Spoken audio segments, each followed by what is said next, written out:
বিসমিল্লাহির রহমানির রহিম। আসসালামু আলাইকুম। আপনারা সবাই আশা করি ভালোই আছেন আল্লাহর রহমতে। দেখুন আজকে আমি আরেকটা মাছের রেসিপি নিয়ে চলে আসলাম। আজকে রান্না করব কাটা মাছ। আমরা চট্টগ্রামে কাটা মাছ বলি, এটাকে মুস মাছ অথবা ঘোড়া মাছ এগুলো বলে। মাছগুলো রান্নার জন্য পেঁয়াজ, রসুন বাটা, আদা বাটা এগুলো দিয়ে দেব। পেঁয়াজ, আদা, রসুন এগুলো গন্ধ যাওয়ার পর কিছুক্ষণ ভেজে নিলাম। এরপরে দিয়ে দেব শুকনো মরিচ, হলুদের গুঁড়ি, লবণ, মাছের আন্দাজ অনুযায়ী দিয়ে দিলাম। সরি, শুকনো মরিচ না, গুঁড়ি মরিচ দিলাম।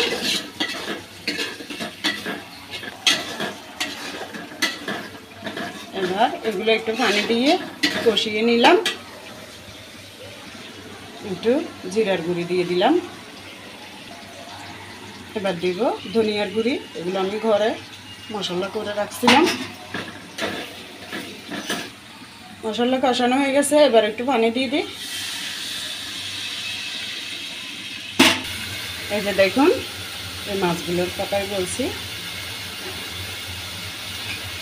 এগুলো ভালো করে ধুলে ধুয়ে পরিষ্কার করে নিলাম। একটু লবণ আর হলুদ দিয়ে ধুয়ে নিচ্ছি ভালো করে।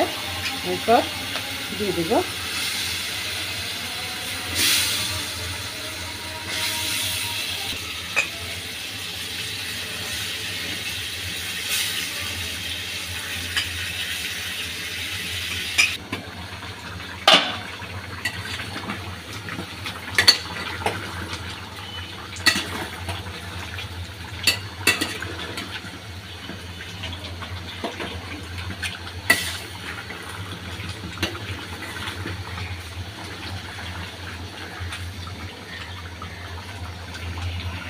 এই যে দেখুন মাছগুলো কষানো হয়ে গেছে।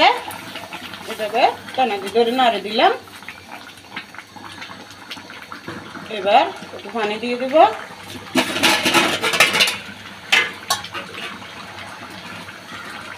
একটু গরম পানি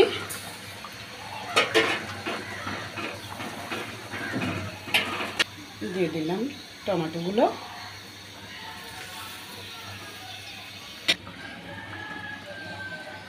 এবার দিয়ে দেব কাঁচামরিচ, তারপর দিয়ে দেব ধনিয়া পাতা।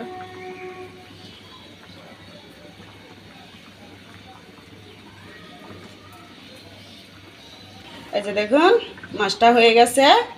আমরা একটু ঝোল রাখবো। এসব মাছের ঝোল একটু ভালো লাগে, খেতে মজা লাগে।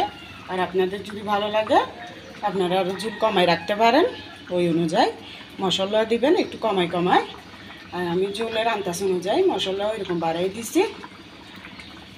ভালো লাগলে একটা লাইক দিবেন, সাবস্ক্রাইব করে পাশে থাকবেন। সবাই সবার জন্য দোয়া করি যাতে আল্লাহর রহমতে সবাই ভালো থাকে। আসসালামু আলাইকুম।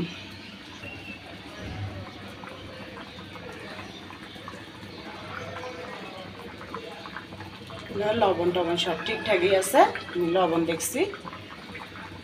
আর এসব মাছে একটু ঝাল হলে ভালো লাগে, তাই গুঁড়ি মরিচটা একটু বাড়াই দিলাম।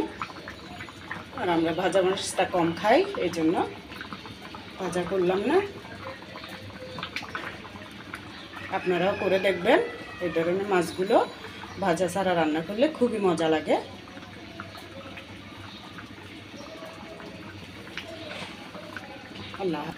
আল্লাহ হাফেজ।